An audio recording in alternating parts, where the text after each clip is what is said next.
Hello, I'm Stephen Willie Mason and welcome to my podcast for Encino Man, I think it's called that, or California Man, it's always been known in the UK. I'm pressing play now. Now it's one of them DVDs that actually play straight away. Hollywood Pictures comes up with a in the background there in association with Touchwood Pacific. Unfortunately tonight I was going to do the podcast with the Turtles, with Paul, Ray and Carl.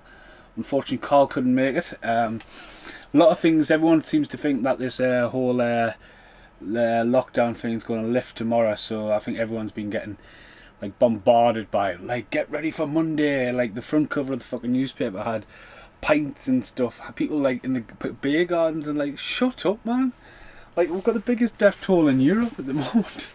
Like, well done. Okay, so off the lockdown stuff, because of all that I've decided to do the podcast for California Man, that's known over here.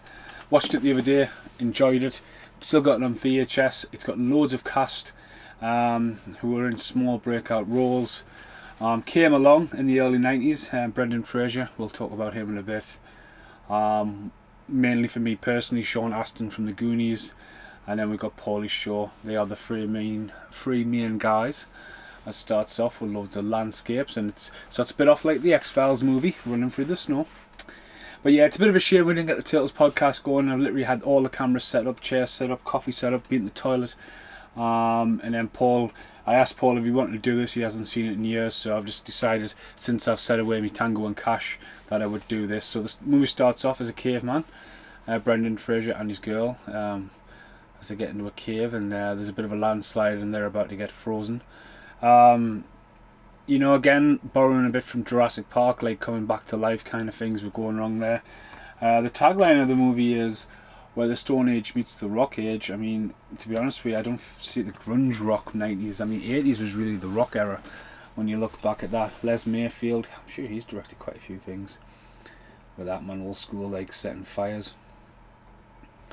I mean, I had a problem the other night setting a fire up the garden, and he's doing it with a stick and not a lighter. It's one of those things. So yeah, Rumble Rumble, Brendan Fraser. Now I'm not sure where Brendan Fraser originally came from, but like at this era he was fucking huge when he had stuff like this coming out, Airheads, and by the late 90s he was just, seems to be in everything.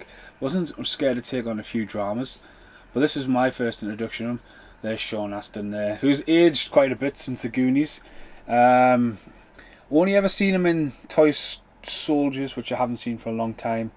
He was in a film very heavily trailered back in the day called Ruby, when he wants to be a rugby player. Is it a rugby player? Not a fucking rugby player, my American All-Star player. So yeah, he had a quite I would say a very quiet 90s until he obviously was in the Lord of the Rings trilogy. Suburbia. This reminds me of so many films. Just seems to be out there in the valley kind of thing. Now the film's called Encino, and the high school's called Encino, so Jesus Christ, I mean, he must have been going on for ages doing that. I've been digging my garden up recently for gate posts, and like I've got a tree at the top of the garden which isn't my tree, it's not on my property line, and I'm trying to like put posts down there, and Jesus Christ, like these roots I can't even get through them, and he's digging a fucking pool out. Now Paulie Shaw was famous for, well, he got his foot in the door because his mum owns the Comedy Strip really, but he paid his dues, was a big MTV personality. The Weasel, it really became a massive host, and he appeared in movies like Class Act very briefly, but this was his big one. I mean, his big breakout. You know, he had a really good run, and it's weird actually because him and Brendan Fraser seem to hit it off, as Brendan Fraser would reprise his role as Link from this film in Son-in-Law, which is what he made after this, and in The Army Now. But Brendan Fraser wouldn't really reunite with Adam Sandler in any way, so it's kind of weird that Paulie Shaw hasn't been in an Adam Sandler film. Paulie is really down to earth. If you add him on Instagram, his rants and his isolation videos have been really funny the last couple of weeks. Gives a nice little shout out when I did a review rant random for Son-in-Law, which I really liked as well. So he kind of had this bubble. Obviously biodome would follow when he would had his head all shaved off. But he had his bubble, and this is one of them. I think it's really well cast. I mean, Sean Astin really plays. He's sort of. He's likable, but he's not that kind of likable that he would sacrifice his new friend. But he plays it at that age where he knows what he wants, and he's gonna turn nasty and get jealous, but he comes full circle, and you really believe him in that role, because I think anyone else might have not carried it that well as he did. It's amazing when you watch this back when Data from the Goonies turns up as well. At that era, he could have had a few more little Goonie cameos, which would have been good, but no, it's definitely got its place. As I say, I still have it on VHS. It's never probably going to see the light of day on Blu-ray. Look at that, American school buses. There you go, Encino High School. Look at the moped. Paulie Shaw bringing up that grungy hippie kind of vibe going. Reminds me of the school appears in Just One of the Girls, if anyone knows what that movie is, from Corey Haim's collection. That kind of school. I mean, I just wish school was like that. I mean, bloody hell, my school wasn't massive, but when I think about my school, I just think of drain colour and wetness. You know, uniforms and just fucking. I don't see why you have to wear a uniform in school, to be honest with you. It's something I'm really not a fan of. Just wear your own clothes, as long as it's not offensive and it's generally smart, then that's it. That's all you should be doing. I think Jeff Hardy gets a lot of his clothes attires from Paulie Shaw. But a free spirit. I mean, he really delivers. But I don't think he's ever really went for a serious role. But yeah, boy likes girl, girl likes the guy who looks like Alex Winter. If Alex Winter was to pull off a dickhead boyfriend kind of thing, he's just got very similar facial mannerisms. There's Robin Turnley, or whatever she's called. She's in a lot of movies. Rose McGowan's in this very briefly. There's a lot of people in the background. Here's Rick Duckerman, who unfortunately has been passed for a long time now, but Rick Duckerman just came off the back end of The Burbs. He'd been in Gremlins 2, playing a school teacher. He's also a stand-up comedian as well. Very, very funny, especially in The Burbs. Always came up grounded like that. There you go, biology teacher. Ooh, Stony. Stone Age. Talking like the weasel. There's that Robin Mask there, yawing the head off. And there he is, the guy with the right hook. I mean, even just look at that background. They've got human skulls. They've got, like, we didn't have any of that. Now there's a lad just appeared just briefly in the background on the left there. He went on. He's now he's been in fucking loads, but notably he's in Gotham. He's Commissioner Gordon's right hand man. He's been in absolutely loads of films. See, she looks familiar. And there he goes. Again, there's a nice little backstory with these guys knowing each other all the way through primary school and stuff. It's just funny enough that they are talking about cavemen, but again, it's the fucking 90s. Yeah, talking about cavemen, and then you go home and find one in your back garden. The front cover as well. I think the front cover has been especially copied a lot. You've got caveman. You've got the evolution of a primate into a caveman, into somebody on a skateboard rocking out, which, you know, if you look back, it's now everything from walking to people sitting on the computers, or like a chest burster and stuff like that. It's been twisted into everything. He finds the ball here. He's fucking dun dun dun dun dun dun dun. Oh, he's fucking little Walkman on. Random pink flamingo in the background. What's that about? Now, watching this on DVD, it's cropped from top and bottom. So it's very, very small on even little screens, so it would need a lot of remastering. It becomes with no additional features. California Man shows how hilarious, out of control things can get when a Stone Age meets the Rock Age head on. Again, that whole Rock Age thing. The fun kicks off when two high school buddies dig up a frozen caveman in the backyard, which we're about to do now.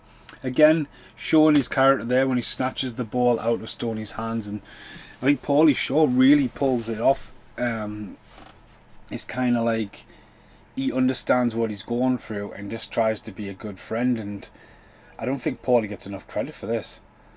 You know, just the subtle little things he does where, like, you know, his really blank expression and his eyes and stuff, he does really well. So we get another earthquake, even though he looked like he was about to piss himself laughing walking up there. Oh, ball goes back. And he's just going to go for this massive super grab here. Comes off the wheelie. Oh, look at that, off the wheelbarrow. And catch. And David. And then he notices the frozen. I mean, it's really good here how they're showing you through the perspective of a frozen ice cube in the yard. But again though, like the X-Files, it's a very similar thing they did in the X-Files when the kid falls down and he gets all the fucking black bug eyes in his head. Look at the mums that's like, will you just fuck off, get away from us. But yeah, I love it how films in like this era as well, it's to film just outside of California going towards Arizona bit, that you'd be able to get movies like this done, and they've just got like a lovely warm vibe to them. Look at the fucking dog going for it. There we go, there's Jimmy Hoffa reference. As a kid I'd seen this, obviously Predator, The Simpsons, this Jimmy Hoffa character is mentioned. Even when you put it along the long list lines of films and shows that reference the disappearance of Jimmy Hoffa, even I've done it. I think episode 14 of my new show, Welcome to the Land of the Long White Cloud, I even mentioned it because it was so dug in. It isn't till recently with the Scorsese movie Irishman you get to know who really Jimmy Hoffa is, but you know, that whole like the American like thing going on, like he's disappeared and where he is and finding him. Again, it was massive at the late 80s into like the film culture into the 90s, and there's just another reference there. Jimmy Hoffa. I mean, it's more believable they found him in the back garden rather than Arnold Schwarzenegger finding him in the fucking jungle. But again, just references. But no, Sean Astin, I mean, he looks like he's kept himself smart. I mean, a lot of actors at this time that had the big break in the 90s, and a lot of them put their heads down and went full into college and university. A lot of the parents are smart and saved the money, and you know, they went off. But a lot of them would take acting jobs like this just to get like a supplement money. Other actors like Feldman and stuff would just go on and be a career actor, you know. So it's just one of those things. I think Sean Astin's a amazing actor. Oh, that's a pretty big lawnmower for like a small little garden they've got going. No wonder they've been able to build a winch quite well and stuff. Get on the Polaroid camera. I remember Brittany took a Polaroid camera all the way to New Zealand. I was like, you're not taking that, are you? And again, cameras, equipment, and I was like, don't take that, whatever you do. And she's like, why not? And I'm like, well, don't, because like you've got like what 10 photos in a pack, and I'm sure we already took some photos, and every time it prints one out it comes out with Taylor Swift at the bottom. And I remember taking the first picture in New Zealand, we're in my dad's kitchen, and the photo came out white, and everyone was laughing at me about like how I took it. I was like, well, clearly the fucking film's been x-rayed from the x-ray machine. And then we managed to get one of my dad come out. But good old instant cameras, man. I mean, people taking selfie now and like getting photoshopped and all that. Remember when you used to take a photo and like, oh my god, I took like this amazing thing, you're on holiday and you took a picture. only to get the film back, what, maybe it's a month later after it had been developed, and the photo's fucked. Royally fucked. You know, so they've slept outside. Block of ice is still there. I love how he's trying to melt it with his breath.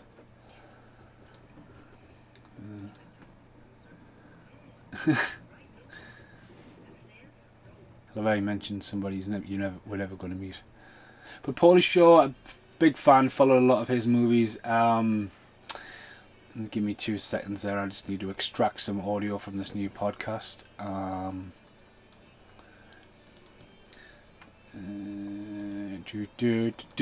Music cues. I mean, he goes straight up like a bit of a creep. I mean, she's never going to guess you found a fucking caveman in your back garden, mate. I mean, come on. A caveman. He's found a caveman. And then he pulled out the picture. We've been naked together. It's like, whoa, creepy.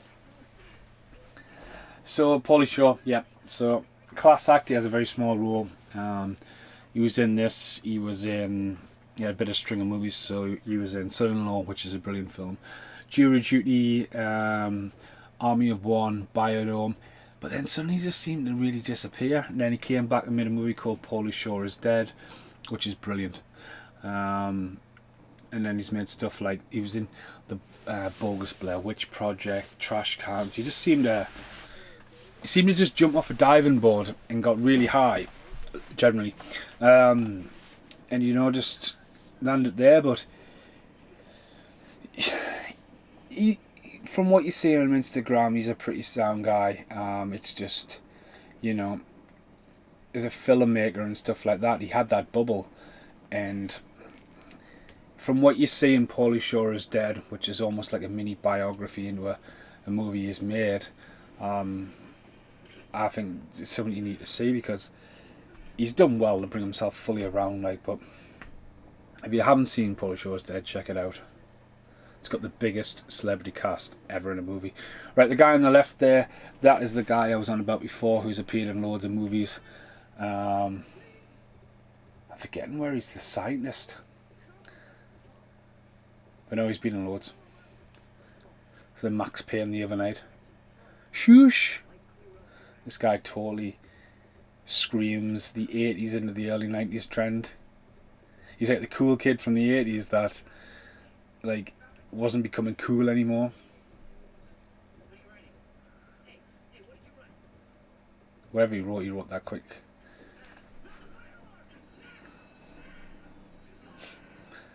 Pretty strong staples, that.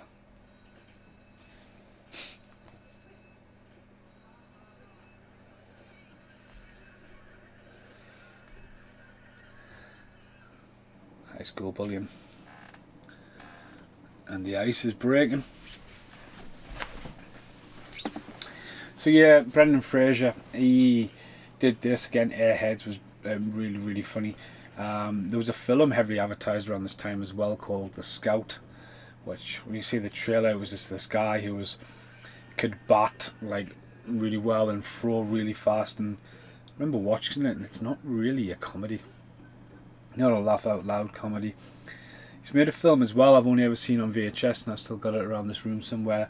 The Passion of Darkly Noon, which was him trying to, like, I mean, he's a great comedy actor. He really is. I mean, he's fucking brilliant in this. But obviously he wanted to probably try and take more serious roles. And like Passion of Darkly Noon, he was like, he's found in the woods, and he like lives above the barn for a while and starts getting obsessed with the couple's wife and stuff. It's fucking weird film. There you go. I like the point of view, rake in the face. I mean, it's a caveman. Then the dog. Dog's really funny in this. Fucking rake in the face. I mean, why is there a rake down there for? Because there's not exactly grass. You're raking soil away, is. It's pretty cool stunt with the dog.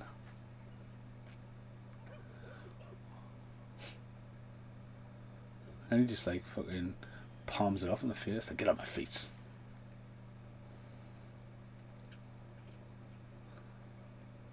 The score's really good in this. And then this scene here as well, like the whole, like, doing the whole Assassin's Creed surveilling the area.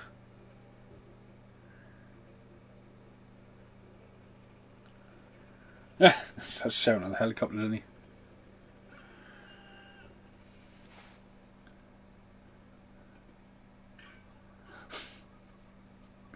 See, straight out with the spade. I mean, he didn't stand on the spade, did he? He stood in the rape, but there we go. Attacks the mailman. Mailman just gives him the parcel. Oh.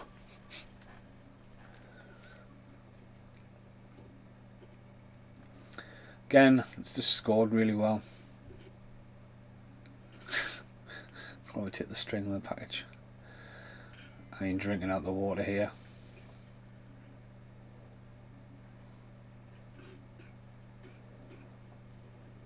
Brendan Fraser was probably at that point in his career that he actually did it.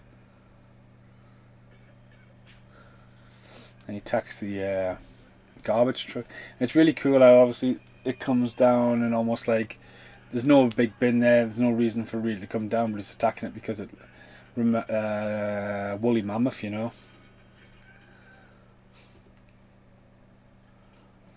Back into the house.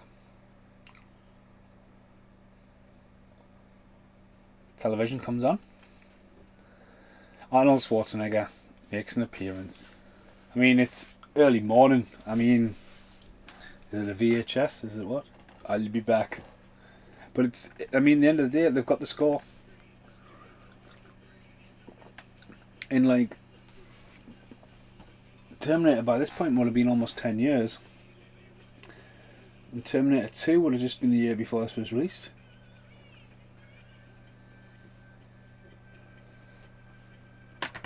Let's use his little dance, he knows how to follow in the dance. Tribal dancing.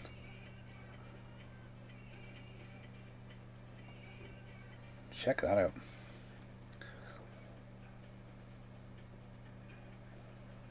Bouncing along.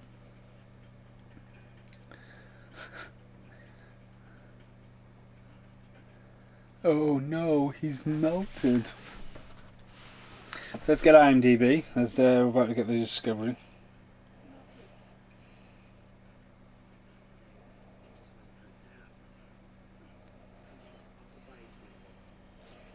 Let's have a look at Casino Man.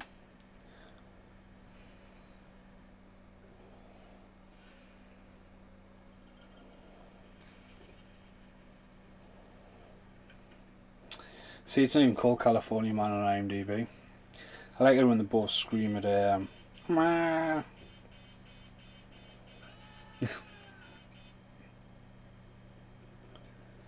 Fucking hell, Sean Astin's been in 159 films, so I'll take that back at him not working much fucking in the 90s, Jesus Christ. There's a lot of voice acting though. He's in The Strain, Turtles. Yeah, voice acting. Excuse me. So they find the caveman.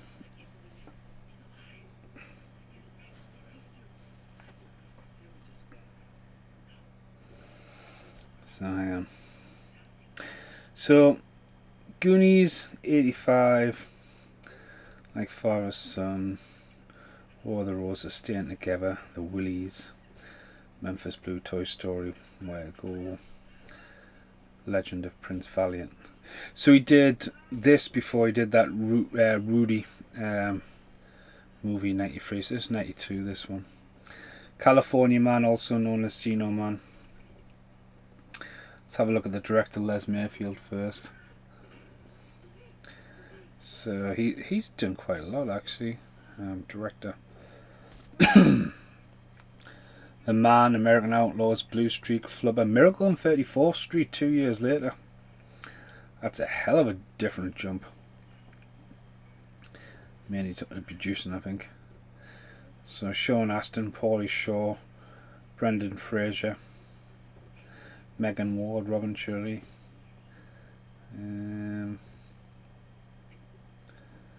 That man might be called Patrick Von Horn.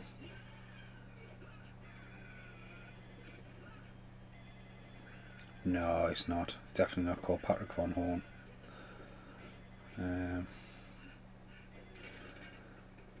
Is he right down there in the credits? God, he might be. I'll have to bouncing on the bed and shit. I'll have to go back. Well, Paulie Shaw though. Let's have a look at Paulie Shaw. 69 films. A lot of voice work for Paulie Shaw. Sin City Psycho. I've actually been wanting to see that as well. It's only a short. So I suppose he has been in a few Adam Sandler productions. What was that guy's name called, man, from Gotham?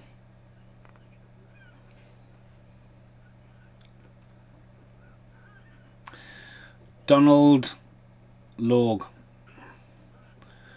So he's in there.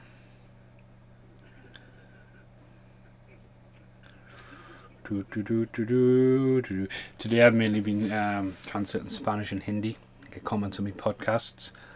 Normally people go, "Oh, it's just a picture."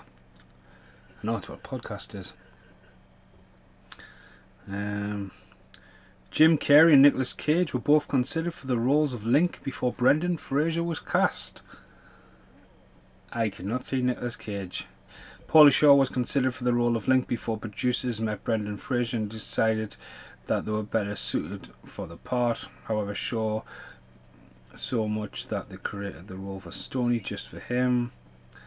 Brendan Fraser is eating out the dog pole, is actually eating crisps. Known as California Man in Europe, film debut of Rose McGowan in Scream. Stoney Paulie Shaw is obsessed with Jeopardy. Jeopardy has played the major role of Paulie Shaw's later movie Jury Duty. Partly scored actors playing the parents, both previously played parents. Alright, whatever. Not many trivias on there, to be honest with you, but you know, it's how it is. Now about the movie, the idea that he's going to use him to be cool, again, it's going to him how he's desperate, kind of like wanting to be noticed kind of thing. That a lot of American movies normally follow. Stoney's more than happy enough to be himself, but you know, it's getting in with a click in it. Right Said Fred, man. Just fucking Right Said Fred at the heyday as well. Like Right Said Fred was huge. I can get the soap on the go. I am 260 for my Jeff.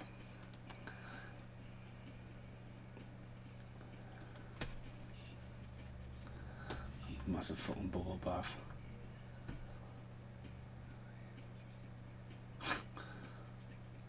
I love a bath like that.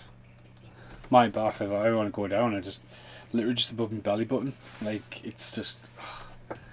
The thing is, it's like I can't get a big enough bath for that bathroom without remodeling it because it's just a square box.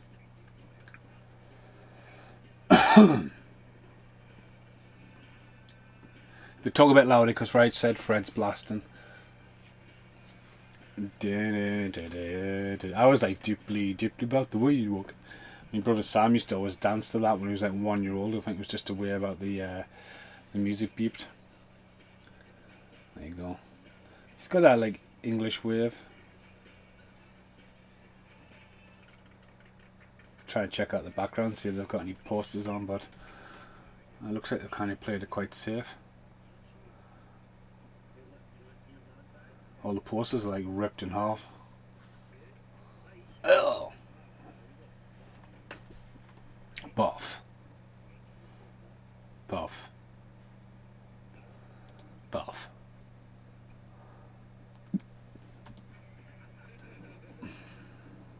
Buff.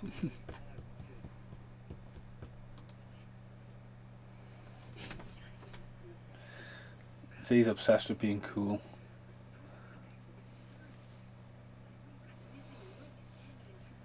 I mean, I can't see Jim Carrey playing more. I mean, Jim Carrey would do Ace Ventura the next year, '93.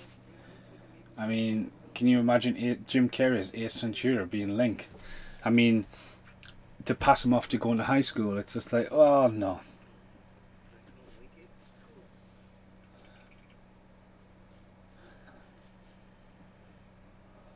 Still looking around.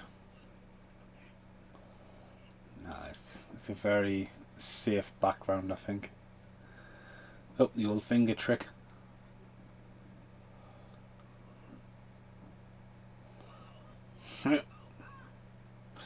Where's Brendan Fraser from?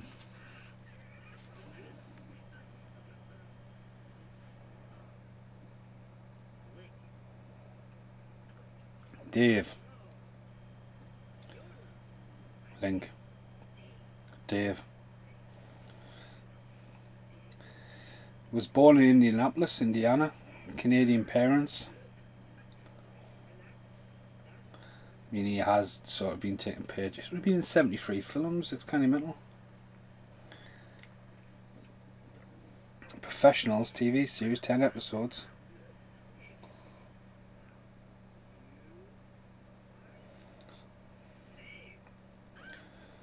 Just want to go down there, this era of his career. So you'd had a few movies, mainly horrors and dramas. California Man, 20 bucks. Peter's Link as uncredited and son-in-law with honours. Then that Scout movie. Then appeared in the Army again as Link. Then the Airheads. So his career looks like he did a comedy, went off, did some dramas. George of the Jungle came along, appeared in The Simpsons. Hit big with The Mummy, but then also did Dudley Do Right, which is more of like the Canadian version of like same producers as George of the Jungle. Blast from the Past, Bedazzled, you know, Monkey Bone. Just it's had some weird ones actually. Yeah, it's like Furry Vengeance. I quite enjoyed that, but when you look it back, you think, what the fuck was going on there? He's in G.I. Joe as well, wasn't he? Yeah, he's sort of had a bit of a roller coaster. I mean, don't get us wrong. I mean, he's been in a blockbuster, and all you really need to be is in one blockbuster and the headliner like he did with The Mummy. I mean, fair play to him, and he's great in The Mummy.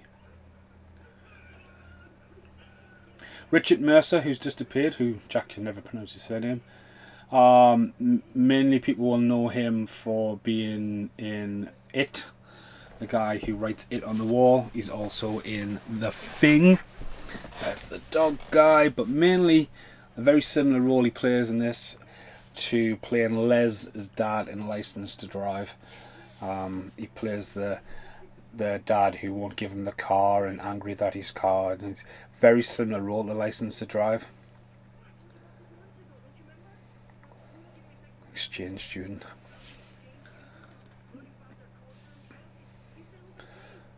Richard Miss. I mean, he would have done It the year before this.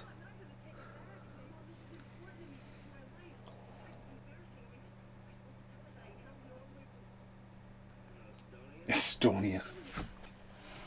But it's a very quick movie, this. We're over halfway into it already. Coming up to 35 minutes. It's only an hour and 20 long, which, again, I've got to do literally, I'll be going from this podcast, sorting this footage out and going straight into a live broadcast with 3 other people tonight. So, I'd already set a load of stuff in motion. That's the main reason I'm doing this, because I was going to do the one with Paul and Carl, but again, it'll always be tomorrow.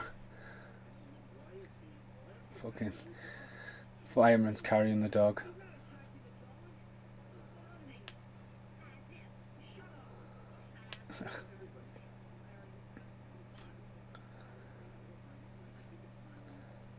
Plays a great dad, like.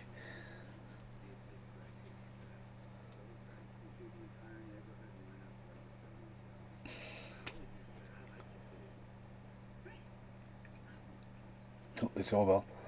I really want, like, Brendan Fraser's hair is class in this.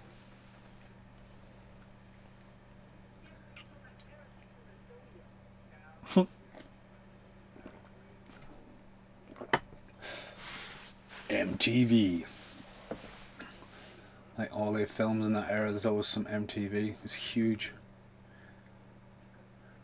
Gonzagas.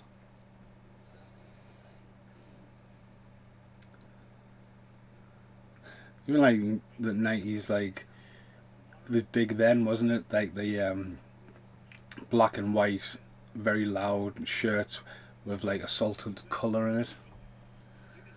And there you go. Smash with another Polaroid selfie.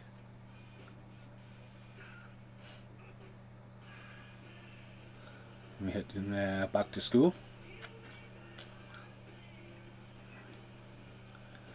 Paulie Shaw is definitely a trendsetter of the 90s, to be honest with you. I mean,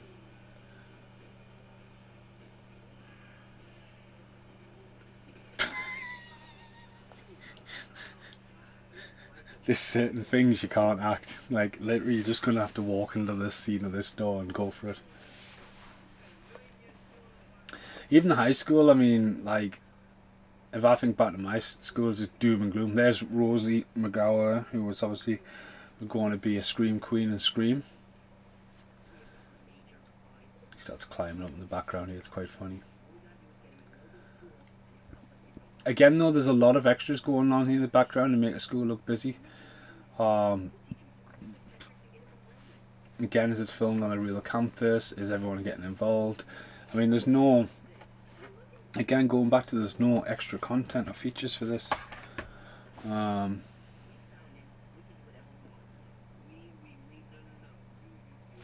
Why do I think there was a commentary for this?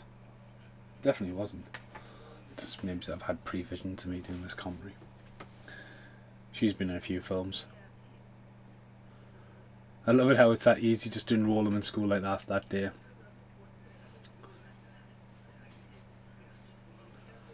Woolly Mammoth Yearbook.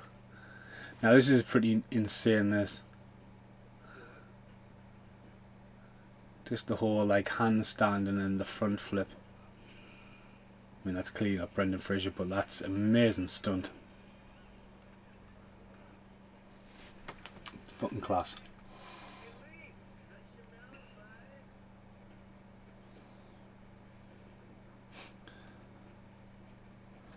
He goes hunting down. Again, caveman style.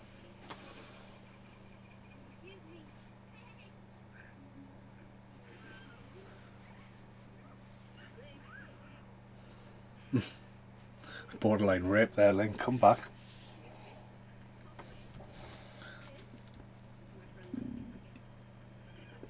I just need to check me messages.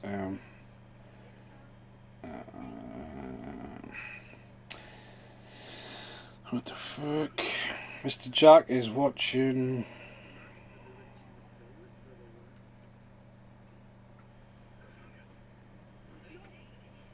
I want to say he's watching Jumanji, but he might... oh, he's watching... Jack's watching Journey 2.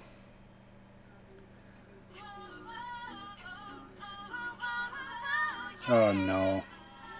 He's on TikTok.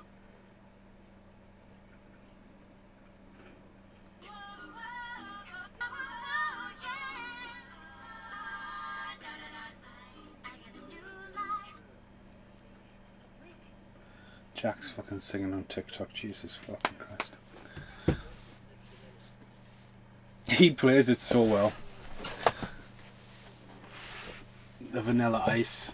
It's definitely who's been role model off of the volume on that hair. It's class. I remember in school, like, curtains would be the thing in England. Oh, you got curtains. I just remember going to Jeff the Barber's and just like big sign, no flat tops. It's just not a thing. Let me just shut that fucking kid's locker. Come back. See again, looking at the Run DMC. Hip hop. Funky dancing. I've never been a dancer, mind.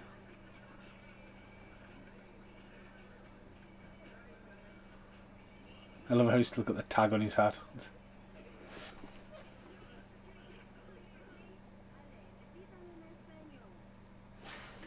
The cheese is mouldy.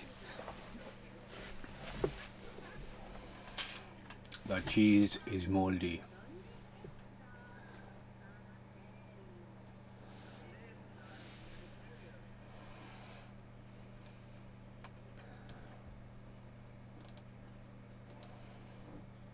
she's making an easy move on him.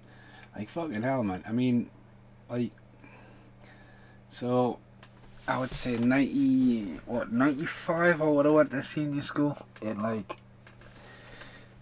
you had to take French. Spanish was optional, I think, year 3. But all we had was fucking evil women shouting like that off, and speaking out. None of these headphone sets and shit like that. I mean, fucking, it's a dream, that. I mean, personally, I need to hear something if I want to try and like repeat it. I mean, some of the Maori language, especially, so Land of the Long White Cloud has an alternative name. So Land of the Long White Cloud is the sentence based off, this is my brother Callum saying this. Hang on. Hey Stephen, keeping all good. We just watched your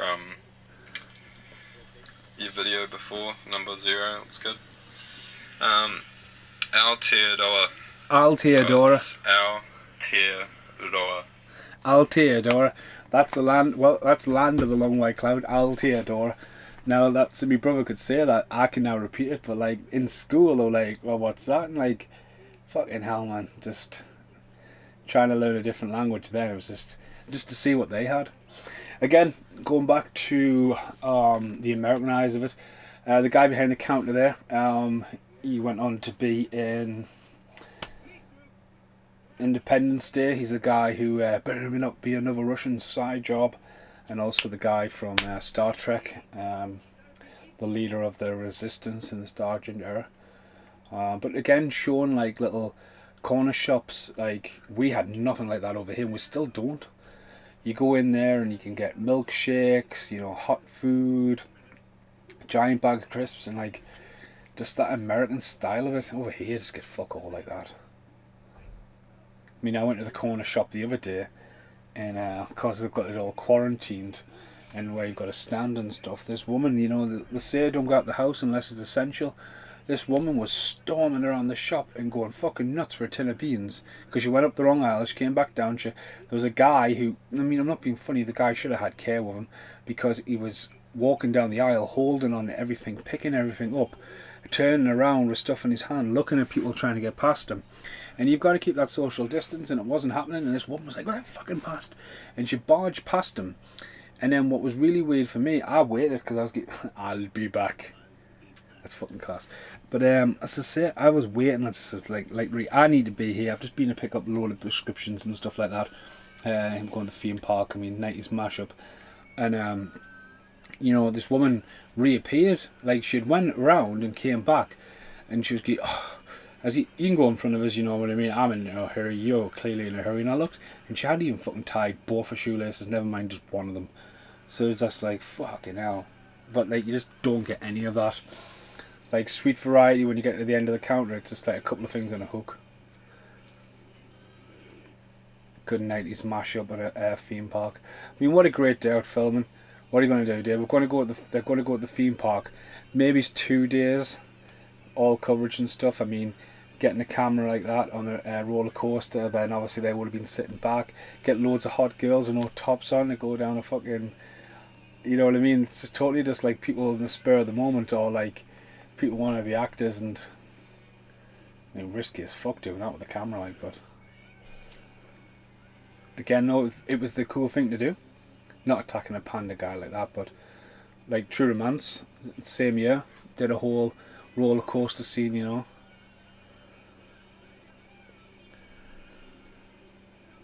It's fucking insane.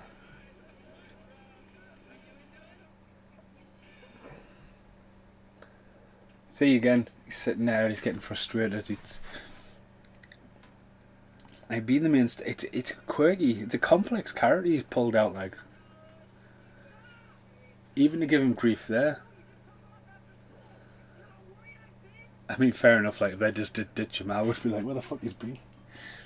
Again, no mobile phones.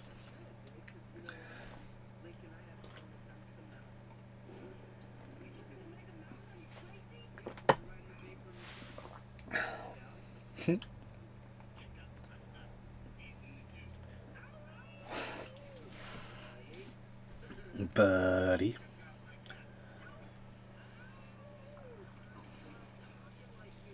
But I mean, Paulie Shaw and Sean Astin must be still in the same circle. Both have popped up recently in Feldman Productions. Again, it'll be part of that little like click. That's a big ass glass of milk to be drinking that late at night. Jesus. 7 Up. I nearly fucking choked on some mustard the other week. Had a bit of a fetish for mustard, and I must have picked up this wrong one, and fuck me, it was fucking horrible. Just trying to look at his t-shirt he's got on there. It almost looked like a face superimposed on a woman's body. Like obviously a face, a man's face.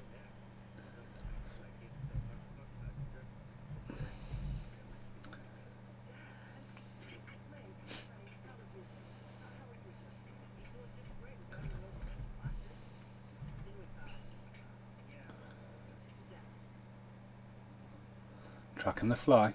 Bzzz. Meat group.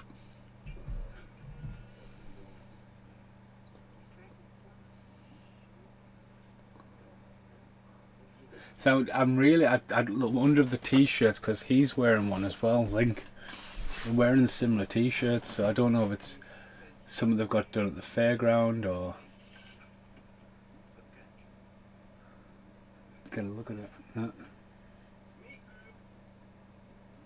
Yeah, it looks like.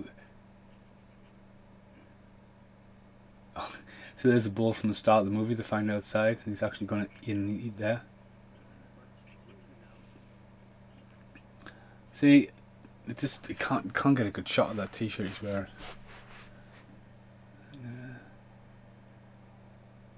Blades. God, Blades looks so 80s, doesn't it?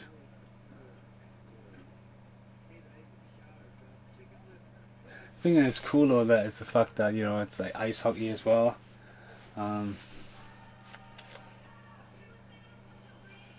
Walking in there, I mean, just a place to hang out in it.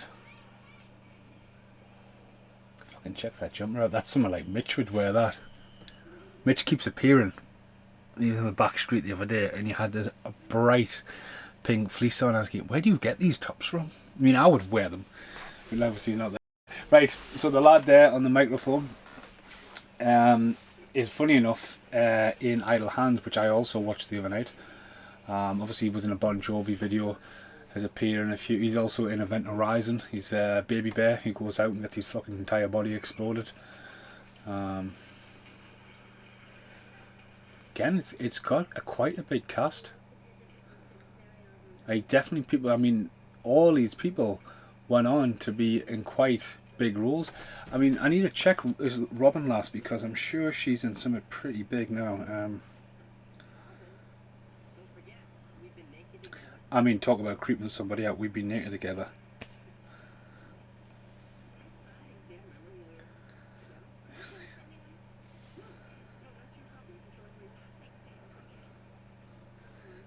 Oh yeah, she was in The Craft. So she went on to be in The Craft. Vertical Limit, Empire Records. I've just recently seen that as well. She's the girl who shaves her head. So yeah. Oh, she's in The Looking Glass with Nicolas Cage. It's one I don't own actually. Yeah, so she went on to be in loads. I don't know about the main actor who's playing the bad guy though. Let's have a look. Radmobile. I need to check that out. Whoa.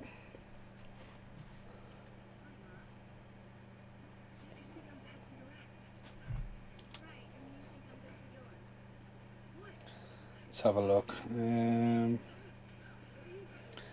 Michael DeLuzzi, you want to call him that? Who's in, well, 49 films. Is he still alive before I even say anything there? Yeah, he's still alive. 49 films. Hasn't done anything for about 8 years now. Oh, he's in A Quiet Man. He was A Quiet Man. Stargate. Fairdrop from Sequest. Tales from the Crypt, Wayne's World the year before this, so not loads. My Two Dads, Jesus Christ, I remember that show.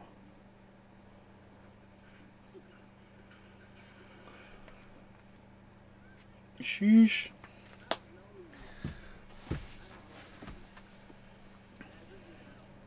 And here comes the punch.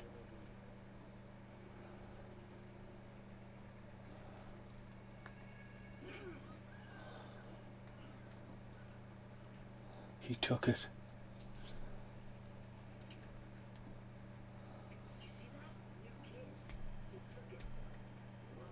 The two little stoners.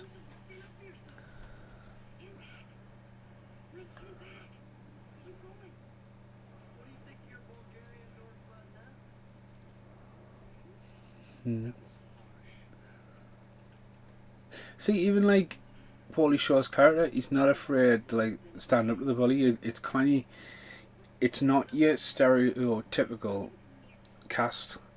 The like neither like Paulie Shaw's character, Stoney, is not afraid of the bully, and like that's pretty cool that way.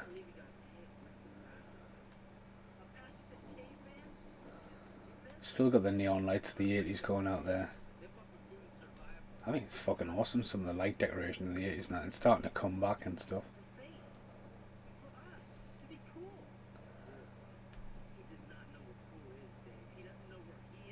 Radmobile.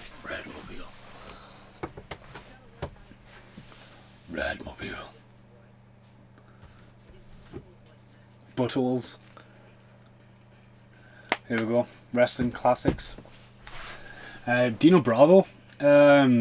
Who, to be honest with you, I think was murdered the same year.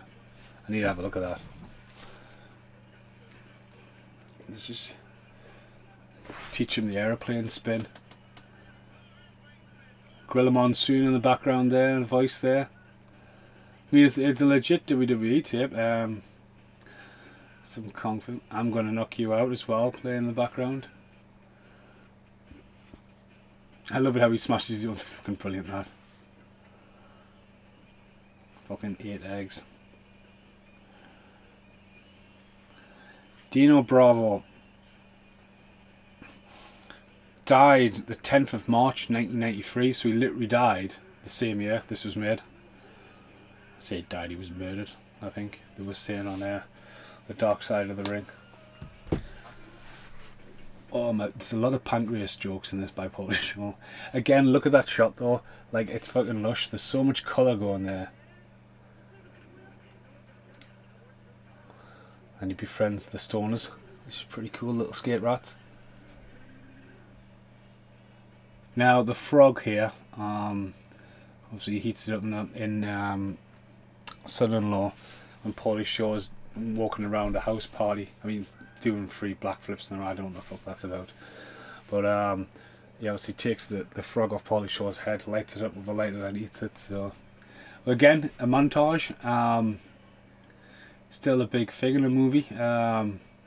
Just got to be the right song, and you can build a lot of characters with it and stuff. And then one of the first, here's Data on the left, just appearing from the Goonies, which to be honest with you, I think I knew when I was a kid, but when I realised when I was watching it back the other day that Data was in it, I was mind blown.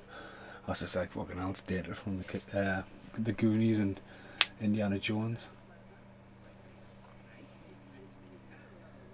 Still got that tag on his head. There is Data.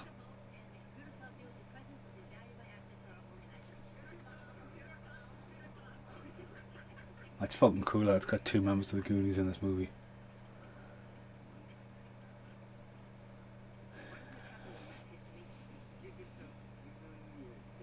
Give yourself a few million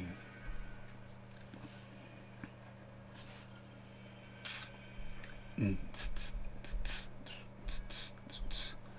So, alright, so here, Early Man again. Going back to the start of the movie when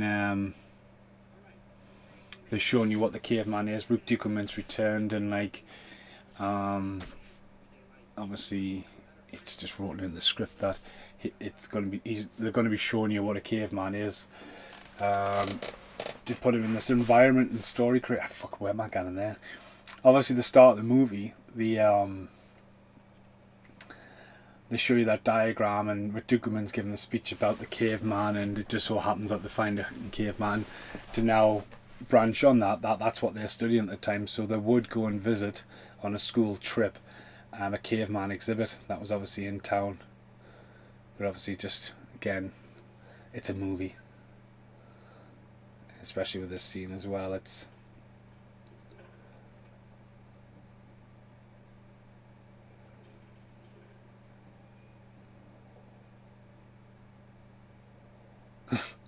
some great shots there, like. I think it was at Wellington Zoo with my brothers actually, where it was actually because Sam was quite interested in that. Sam's definitely the smartest out of the three of us, and Sam, we went past one of the bits where they have the veterinarian bit. There's loads of like jars and medical stuff, semi on pro, but obviously it's also a working laboratory and like veterinarian centre. So, God, Attack of the Saber-Tooth. If you ever want to see a movie to change your life, check that out. I did a review random, it's on the channel. The concept is quite good. It borrows a hell of a lot from Jurassic Park, but my God, the special effects in that movie, you're like, what the fuck? Like, you just wouldn't do it.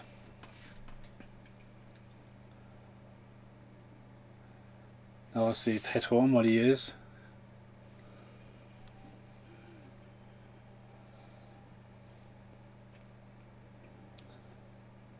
It's in the caveman exhibit, like the museum.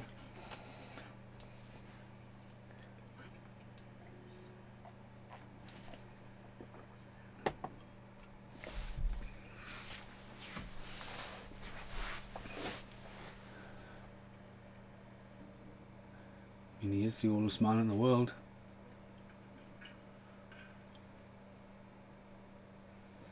It's fucking hair, like, it's kind of... It's not dreadlocked, but it's all like, it's like semi-dreadlocked.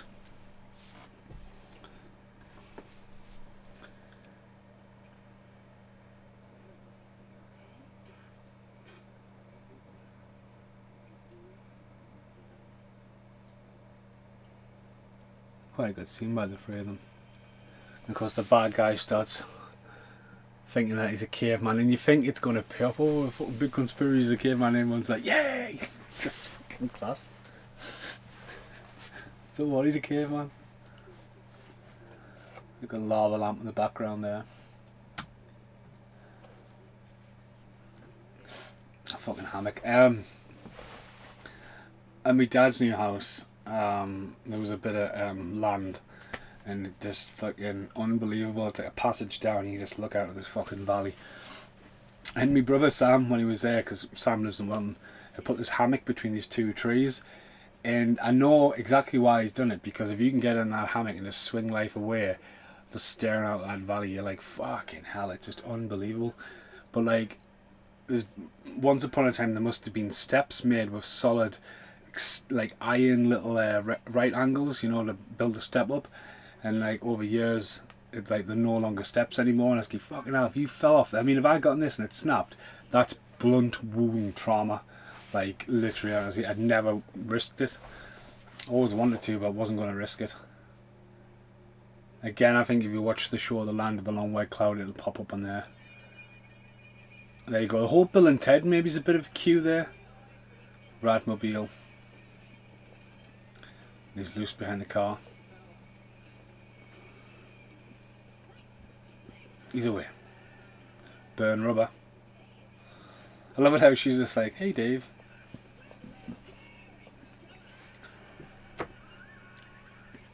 And the whole, I mean, this was done quite a few times. It's an amazing stunt for when it was done.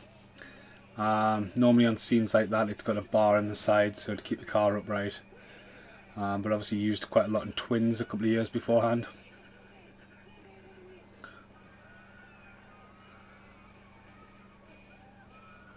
It's insane. clearly wasn't Brendan Fraser there. How the fuck would you try to turn a corner on that?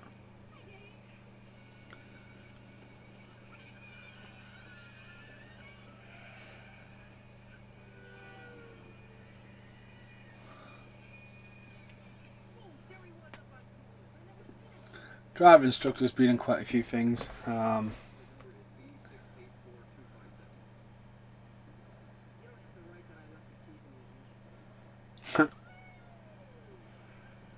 Radmobile.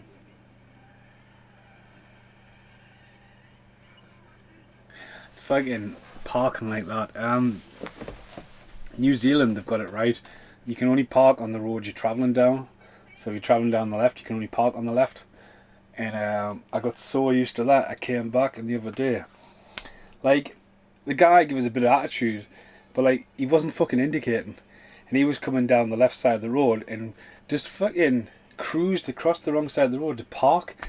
And of course, where I was walking, I had to fucking stop, and like, you know what I mean? I mean, he's not indicating. I had time to pass him before he got there, not a time to like dodge him if he was going to go across the other side of the road.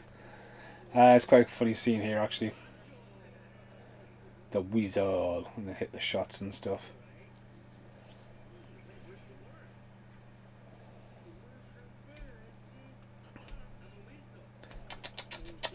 It's a weasel. So we have 20 minutes left of this podcast, 20 minutes of the movie. A lot's going to get wrapped up. The dance, the realisation, the blooming friendship. A lot's going to go down. These are like the Mexicans, aren't they?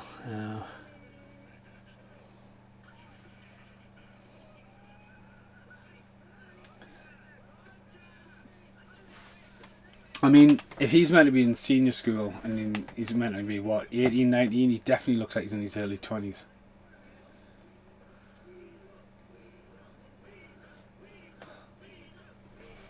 Again, the weasel MTV personality.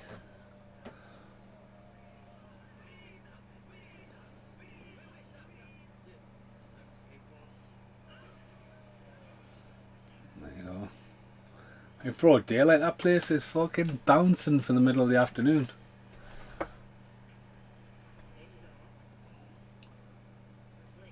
So they sort of got together a bit and he's hitting their dance floor.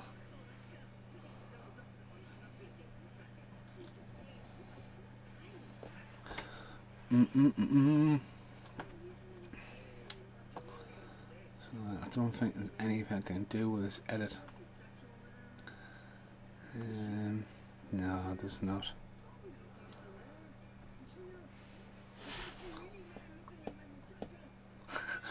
I see any man looking at my muchacha. Sorry if you hear the computer rumbling.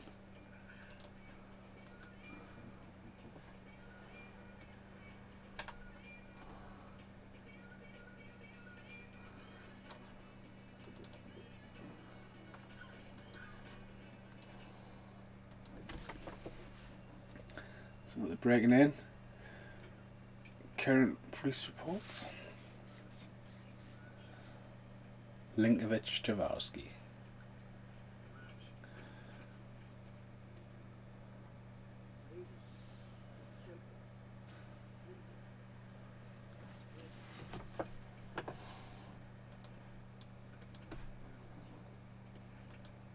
Now in the background my computer's just going to shut down, have no audio, so it'll be alright.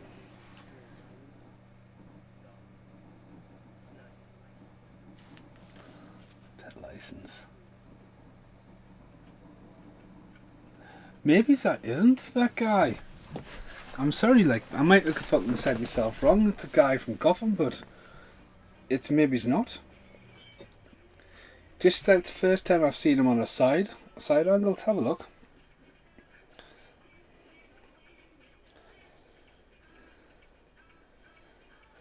It's fucking not. So apologies to the actor from Gotham, it's not, but he's a fucking spitting double of him. Yeah, sorry about that, Patrick.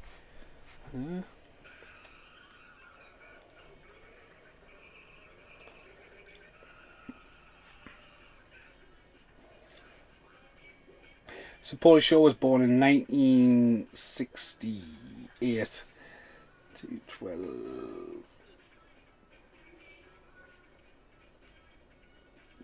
He would have been 25 when he made this. So definitely not a high schooler.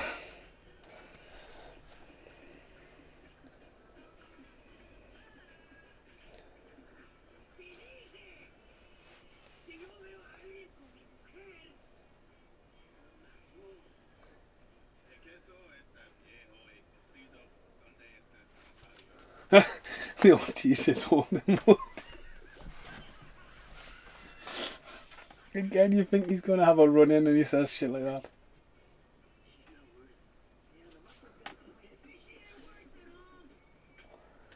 Oh shit, it's worth it, like.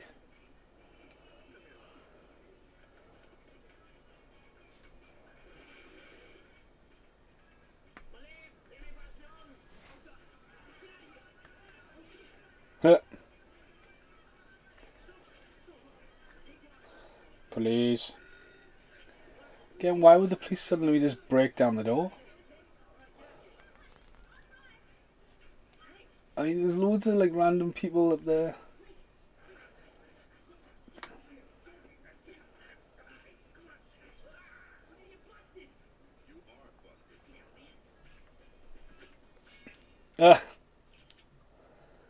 Again, this shows you, I mean, a lot happens now actually when you think about that 20 minutes. There's less than 20 minutes. And, you know, he's going to get rid of him, then he's going to come back for the dance and...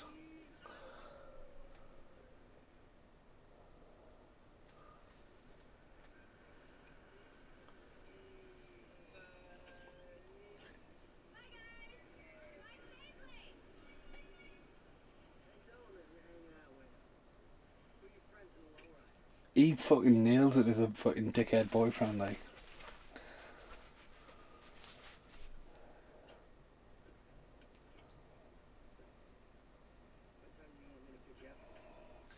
Not going with you.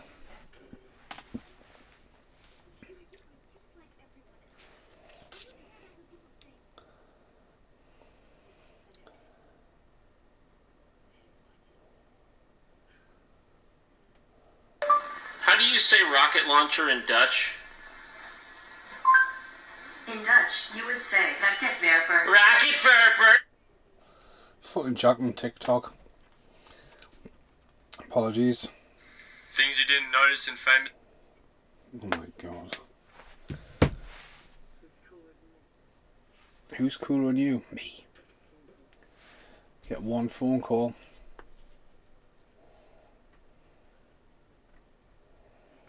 Look at that fucking hair. It's amazing.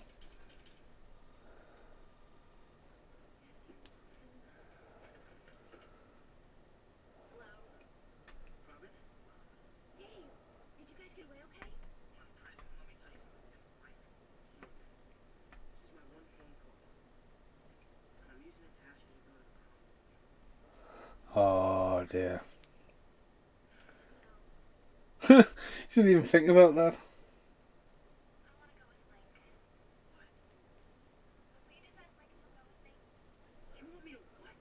Again, it just really throws it to that character. Like, you think there he's using one phone call to like ask her out and that would win her heart.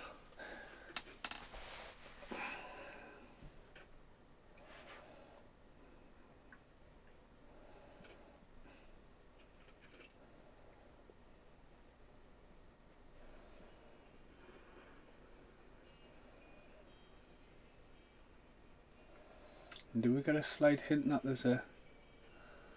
It's just a rainy night, a bit of music. Can't beat a bit of rain in a movie, like.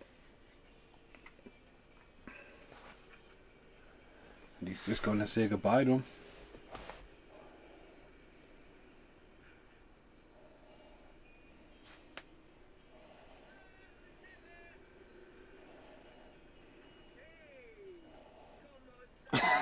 Got fucking goggles on like that.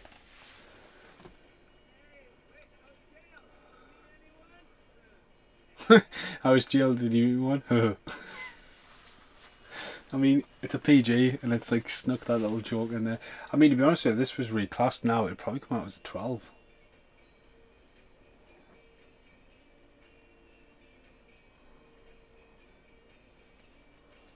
Because when this was made, it was either PG or a 15. It's not a 15, but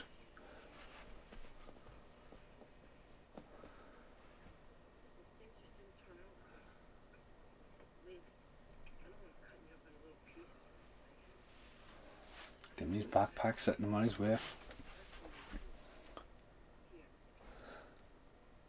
Let's give him a skateboard. We haven't seen him on a skateboard yet.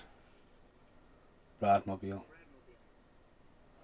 Me imagine that, leaving on the side of the road with $10 worth of quarters for a Radmobile.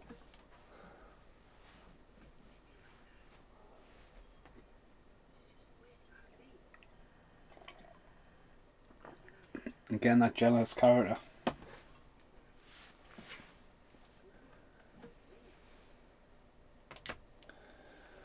So yeah, just over 10 minutes left.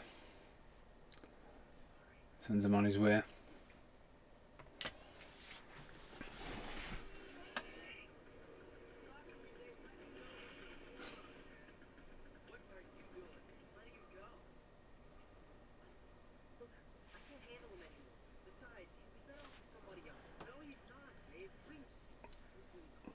Again, it's a great little friendship circle.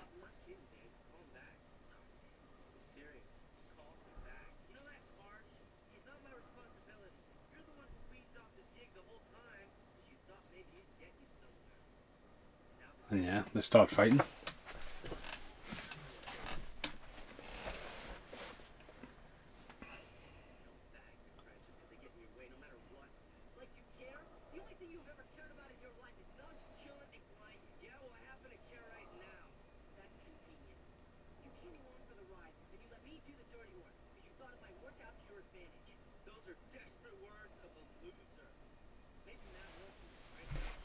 Yeah, it's fuck me. I've just noticed his shirt. What the fuck? It's just like a crowd of people on his shirt.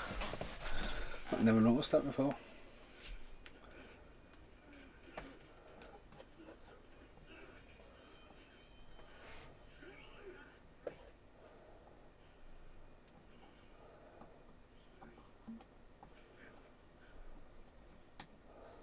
Good friendship bust up.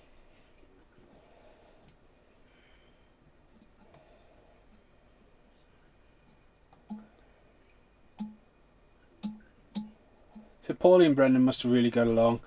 As I say, they reappear in the movies. It's a shame that they never did a bigger movie around that time. Again, it was more a case of like making a movie. Do you want to come hang out and be interesting? It must be like a link with a link. Must be like a associate producers across the movies and stuff like that for him to carry the Link character over, but. Again, to show how easy it was back then.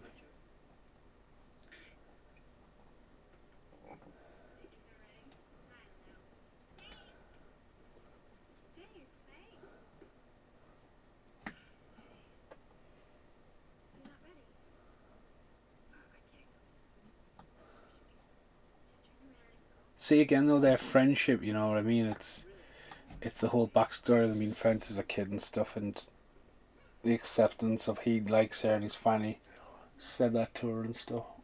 Weird. Oh.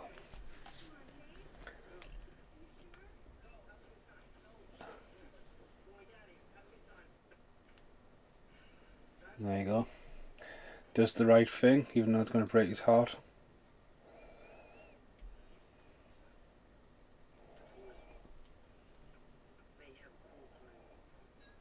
Champagne.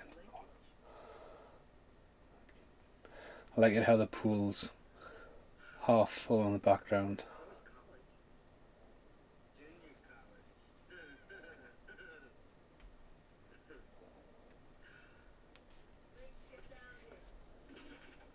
Here they come.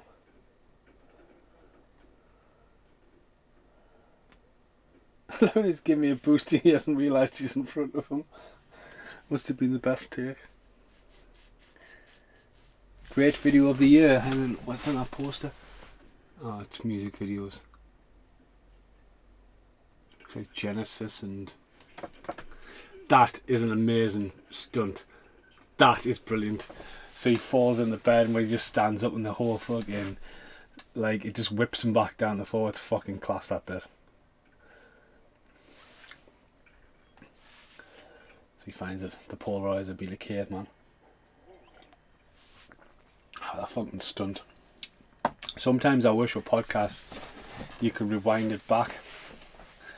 But no, that's an amazing stunt. Oh, me. The fucking red convertible top. I mean, just broke into his house.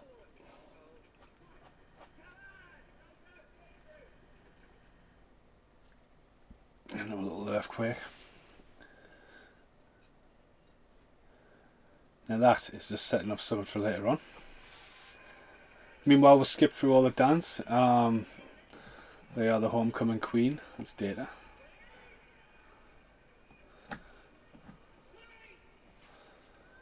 This bit here. He's a caveman. Everyone just cheers. It's fucking class.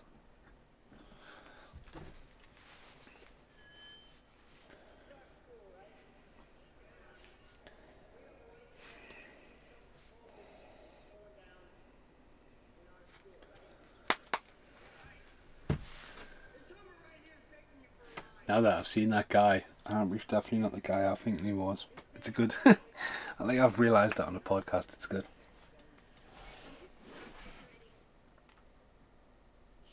Shush, shush. That was pretty loud. The volume. I mean, he has got a microphone. That's probably why it was expanded so much.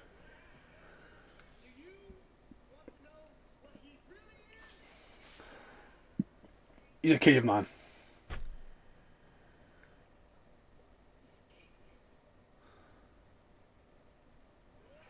I love it. It's fucking cheer.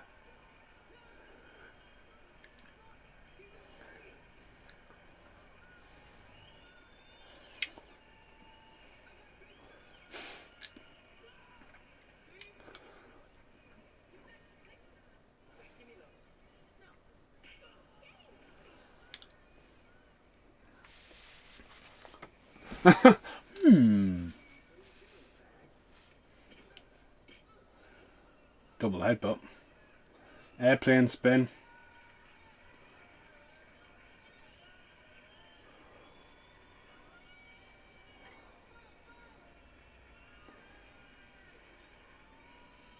Oh, twist the midair.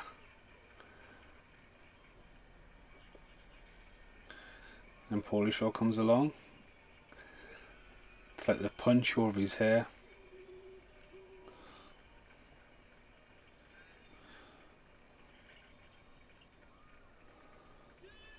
Here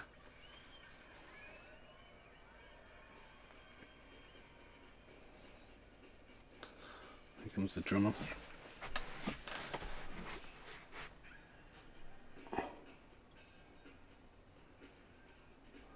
Little dance routine going at the end there.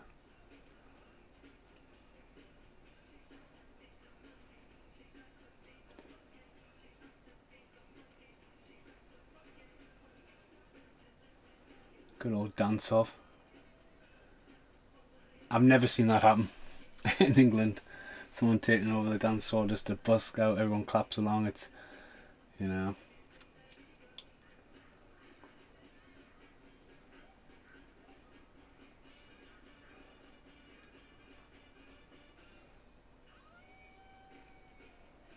It's like a montage mashup at the end of the movie, isn't it? And when did they practice this routine?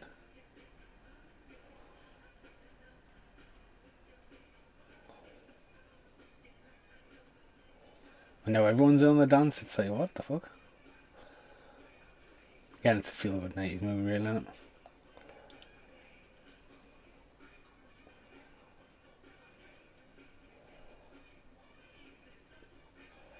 Bit of a mashup, like.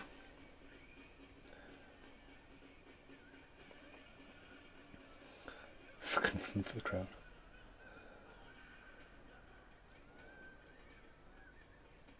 Dancing like a madman. Fucking limos back to the house and stuff. I mean, that's obviously a rap party, that. Stunt guys only in that pool, please.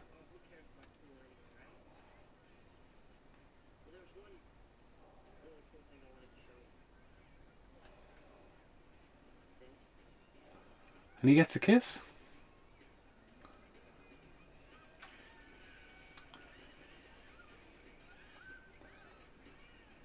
Yeah, I think you don't expect to get that kiss there.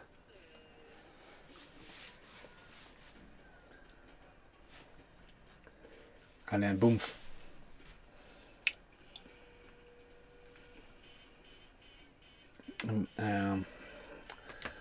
Resurgent from the start.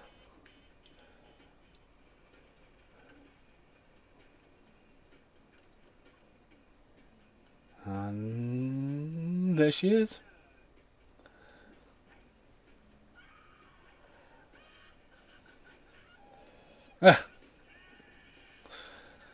And the cave woman is there. It's very similar to what Pauly Shore does to the girl in Son-in-Law, when he takes the country girl and turns her into a bit of a Californian, pimping her up with a blonde, and then freeze frame ending. The end, buddy. So even then, the movie is, as I say on the IMDb. Oh, I'll be back. You weren't there, were you? I mean, it would have been good if, because he's called Crawling, Son-in-Law. It would have been cool if it was the same character going across, like. But going off what it was saying on IMDb before about Jim Carrey and the likes of Pauly Shore, maybe he's playing Link, and then the producers liked him that much that they made the role of Stoney just for him. And by the looks of it, by putting the end of the movie, the end, buddy, and it was just the sign of the times of how popular Pauly Shore was going to be over the next couple of years, you know. But I think that's it. I don't think there's anything hidden or anything. Just white font, music playing away. Credit roll. Quite a lot of music by the looks of it, and the credit roll, the CDs. Benavista, Hollywood Pictures. Won't be surprised if it turns up on Disney Plus. We've been owned by Benavista. Only 7 warnings at the end. That's the record being 65. Jesus Christ. 7 Stephen Monkey Mason. Unfortunately, this was meant to be the podcast with Turtles with Paul, Ray and Carl, but that hasn't happened. Instead, it's been California Man, also known as Encino Man. Thanks for listening.